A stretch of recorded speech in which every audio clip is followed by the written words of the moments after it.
So for now, we're going to explain a little bit about value chain.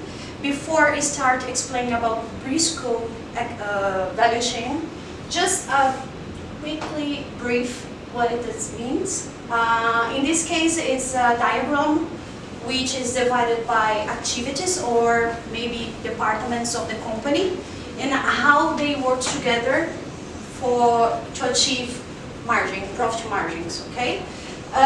This diagram is divided in two parts. The first one is support activities or secondary activities as well, which means those departments or teams in the company which is responsible to give, as the name said, support, to give to help those departments which is directly focus on and delivering the product or the service.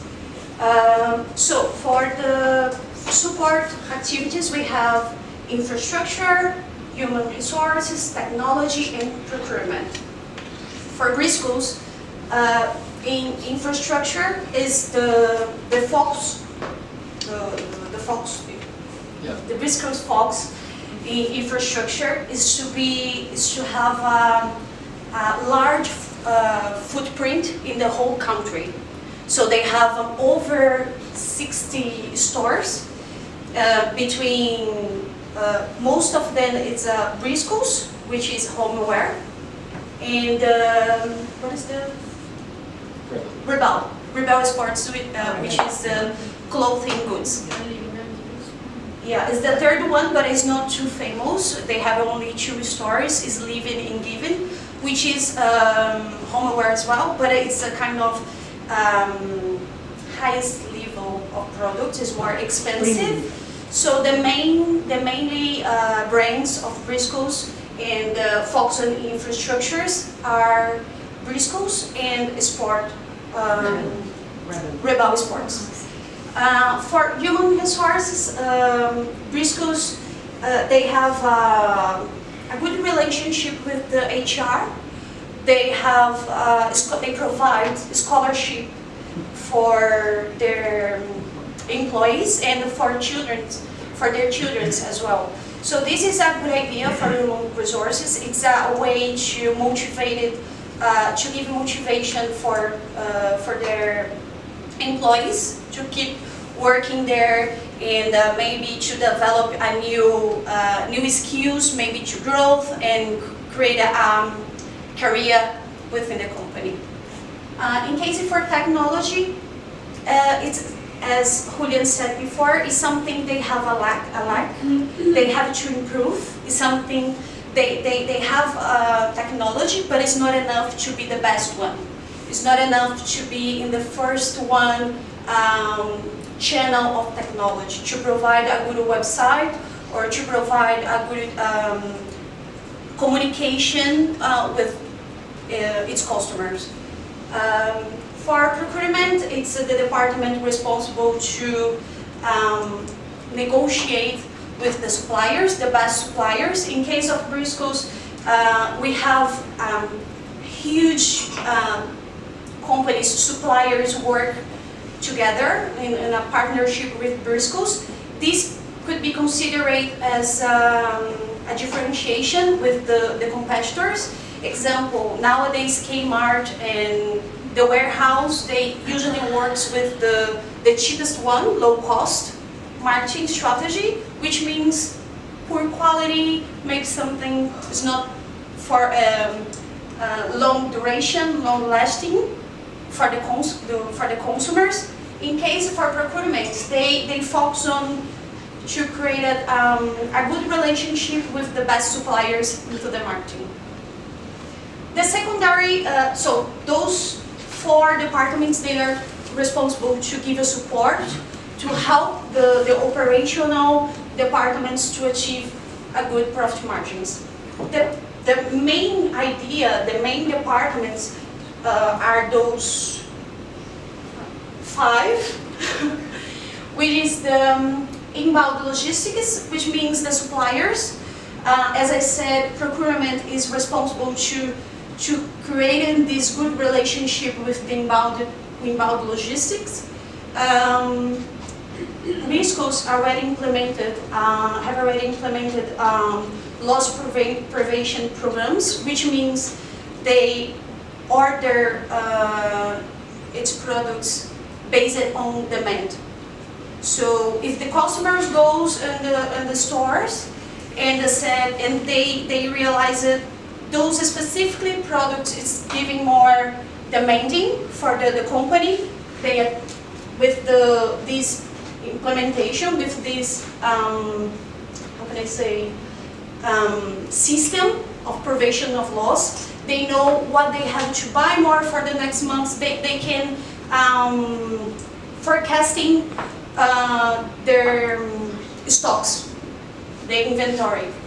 For operations, they are focused on the needs of the customers, so they are responsible to take back, to have a look for the customers' feedback and to understand what the customers really need, demanding, what the customers are looking for in the stores. Outbound logistics, it's opening new points of distributions. This is a problem as well because nowadays Briscoe has only two outbound logistics, just ways to distribute its products, which are in Auckland and Christchurch. But they have stores for the whole country. So maybe if they have more distribution points in everywhere, more points than only Auckland and Christchurch, they can provide faster products and better service. And this will add more value for the customers. And the fourth one is marketing and sales. They have a strategic development in seasonal campaigns. This is a good idea for marketing, especially for example, heaters during the winters. They know during the winters customers will demand more heaters than during the summer time. So this is a strategy to base it on the seasons, based on the demand. And services provide support to the client with the purpose of covering their needs. This may be lack as well, because they don't have different channels to give different services to cover all the necessities of the customers. Which means if the customers want to buy or to solve a problem, they have only, if you buy something in the Briscoe store, you have to go back in the same store to solve your problem.